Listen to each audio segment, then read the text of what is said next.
Bienvenidos a Reflexiones desde la Banca.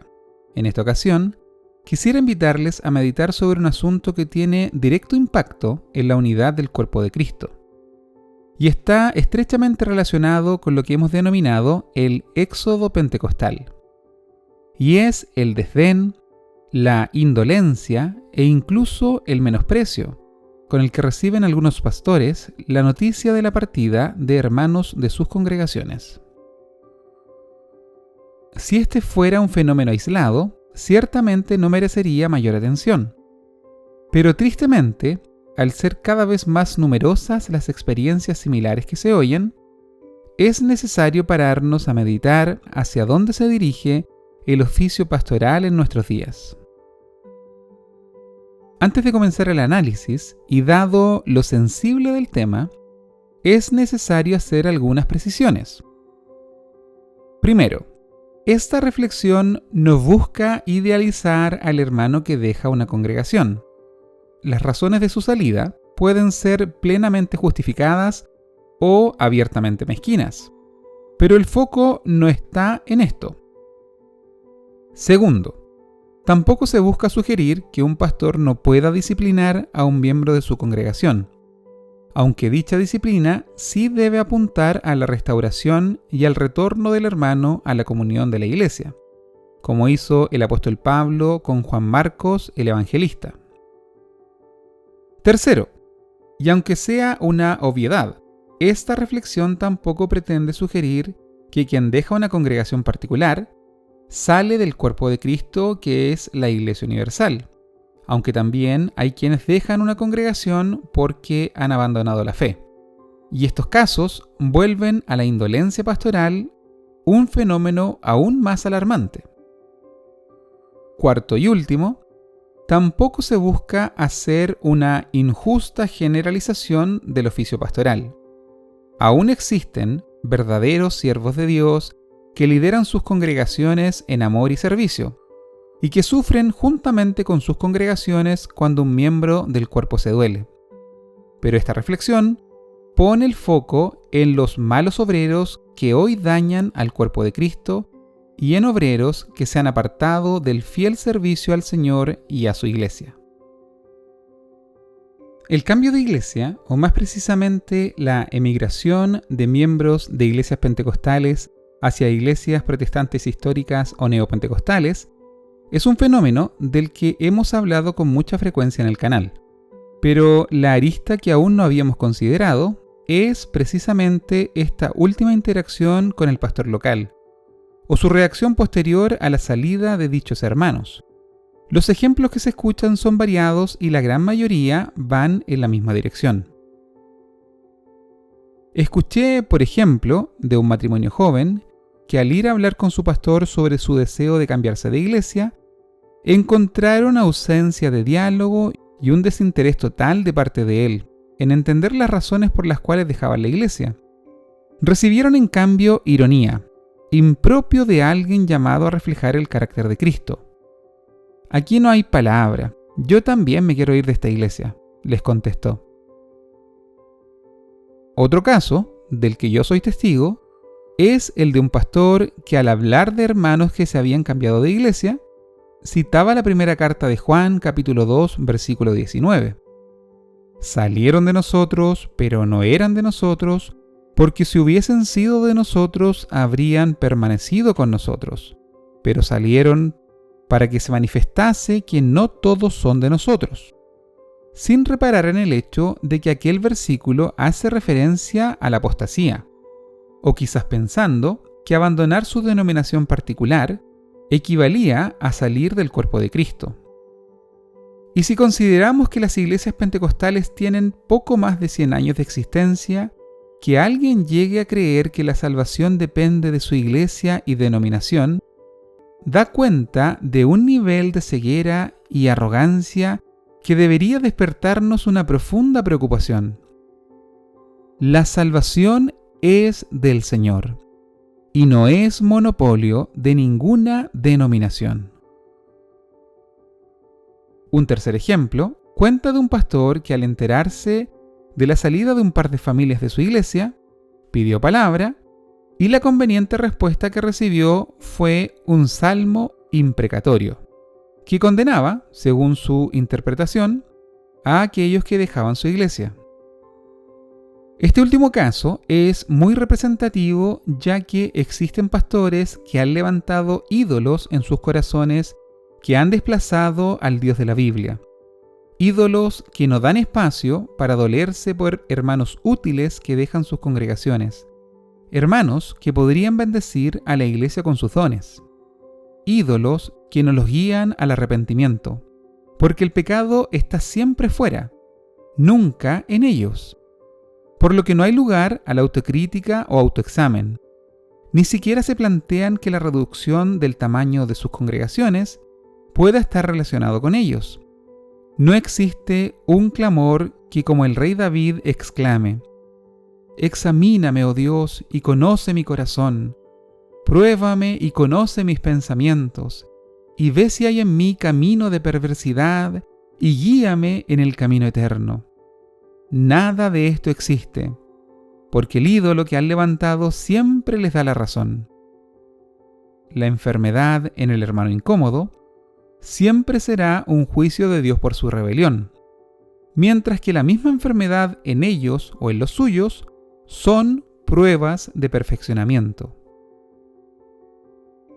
Hay ocasiones en que hermanos que no se alinean con la visión de iglesia que tienen pastores como los que describo, que entienden el liderazgo como un ejercicio despótico del poder, son invitados a salir de la iglesia de forma directa o indirecta. Se les aísla, se les señala, se les hace entender que ahí no son bienvenidos. Y cuando les rompen la voluntad y finalmente deciden salir de aquella congregación, son anatemizados y presentados como enemigos, utilizando pasajes bíblicos a conveniencia. Y lo más triste de todo esto es que tenemos hermanos que aún tienen un fuerte vínculo emocional con la iglesia que dejaron, pero por el estigma con el que cargan, el retorno se ve como algo imposible. Ahora bien, ¿qué nos muestra nuestra propia historia respecto al asunto que estamos tratando? Sé que las comparaciones siempre son incómodas, pero en un oficio tan trascendental como es el ministerio pastoral, se vuelve necesario. Y para una iglesia que se reconoce heredera del legado del pastor Willie Hoover, considerar su ejemplo es un ejercicio saludable. En la revista Fuego de Pentecostés número 93 de junio de 1936, edición dedicada a la figura del pastor Hoover, posterior a su muerte, escribe Luis Taucán, abro comillas: «Si debiera tocar su actuación en la iglesia de Valparaíso, sería para decir que fue un gran pastor, que supo pastorear al rebaño que Dios le había encomendado. Yo lo vi gemir por una oveja que se había salido del redil. Lo vi buscándola con tesón por los suburbios de la ciudad, de noche y por los cerros. Pero él no veía las dificultades, sino solo que su oveja necesitaba ayuda y se la daba generosamente». Cierro comillas. Lo notable de esta cita es que quien escribe era hijo del pastor Domingo Taucán, por esos años superintendente de la Iglesia Metodista Pentecostal, es decir, el grupo que se había separado del pastor Hoover 3 años antes. También el pastor Víctor Gatica, en la misma edición de la revista, se refiere al pastor Hoover en los siguientes términos. Abro comillas: «¿Cómo imitaba a su maestro? Más de una vez lo vi llorando con profundo dolor por las ovejas que se extraviaban del camino, mostrando cómo debemos llorar los pastores que llevamos el Espíritu de Cristo. Era la enseñanza de la palabra que estaba hecha vida en él y en cada oportunidad nos servía de ejemplo». Cierro comillas. Y ya en una edición más tardía de la revista Fuego de Pentecostés de mayo de 1959, se dice del pastor Hoover lo siguiente, abro comillas: «Toda una noche pasó de rodillas en la puerta de la casa de un hermano que se había descaminado, sollozando y clamando: «Mi hermano se ha ido de Cristo, volved mi hermano a él otra vez. Cierre comillas. Esto último posiblemente inspirado en uno de los tantos coros breves originados en el Avivamiento de 1909. Himno 256, Alabanza 12 en nuestro himnario. Ahora, luego de una descripción como esta, la pregunta dolorosa es: ¿a quién de nuestros pastores actuales podríamos describir de esta misma manera? Probablemente no muchos. Y si ejemplos como los del pastor Huber hoy nos parecen escasos, ¿cuánto más distante estará hoy el oficio pastoral del ideal del buen pastor que nos muestra Juan capítulo 10? Y este es un autoexamen que debemos hacernos como iglesia, porque la idea de liderazgo de nuestros pastores es la misma idea de liderazgo que tienen las congregaciones, donde la obediencia irrestricta a las normas de la institución y sus cabezas es el principio rector, reemplazando la sujeción a Cristo y a su palabra, y al ejercicio de un liderazgo bíblico, sacrificial y de servicio, como nos muestra San Marcos capítulo 9, versículo 25. Quien quiera ser el primero debe tomar el último lugar y ser el sirviente de todos los demás. Es, pues, necesario que quienes lleguen al ministerio tengan un carácter piadoso y un liderazgo en servicio reconocido por su iglesia local. Porque no pocos asalariados han entrado en el oficio pastoral. Asalariados a quienes no les importan las ovejas. Ya que si la virtud principal del candidato al pastorado es alinearse en todo lo que sus superiores le pidan, y no por convicción, sino por conveniencia, si su talento más vistoso es la dulzura de su lengua a la hora de adular a quienes lo pueden favorecer, si su predicación gira en torno a una obediencia y sujeción ciega, no a Dios y a su palabra, sino a normas y preceptos humanos propios de su denominación, si este es el perfil, los frutos de dicho árbol no pueden ser otros, sino los que dicta su propia naturaleza. En otras palabras, si el pastorado fue alcanzado por medio de la astucia y la ambición personal, difícilmente podrá conducir a su congregación hacia buenos pastos.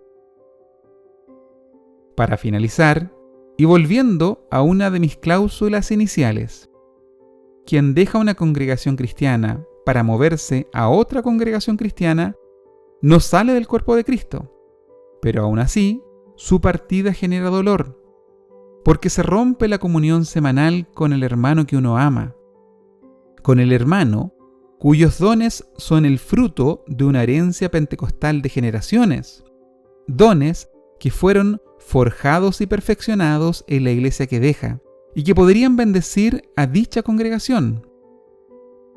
Ya no habrán más oraciones de mañana, ni escuelas dominicales, vigilias de amanecida, visitas a otras iglesias con el hermano y amigo que veía casi a diario. Y esto es un dolor muy personal en mi caso. Mi hermano no se ha ido de Cristo, pero mi hermano se ha ido de mí. ¿Cuánto más doloroso es entonces cuando un hermano deja el camino y se aparta de la fe? Esto no nos puede dejar indiferentes como iglesia. Debe generar dolor en nosotros y en nuestros pastores. Grandes templos hoy vacíos claman desde el viejo continente, testificando que sus puertas no pudieron retener a las vibrantes congregaciones de antaño, y que solo el amor a Dios y el amor entre nosotros puede mantener viva a una iglesia y hacer efectivo el traspaso de la fe de una generación a otra. La indolencia pastoral, la arrogancia y el orgullo denominacional solo nos augura un futuro desalentador, donde el silencio y ecos de templos vacíos reemplazarán las alabanzas, las glorias a Dios y los aleluyas. Tenga el Señor misericordia de nosotros. Mi hermano se ha ido de Cristo. Mi hermano se ha ido de mí. Mi hermano se ha ido de Cristo. Oh, traed mi hermano a mí.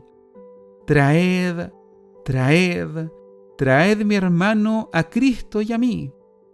Traed, traed, oh, traed mi hermano a mí.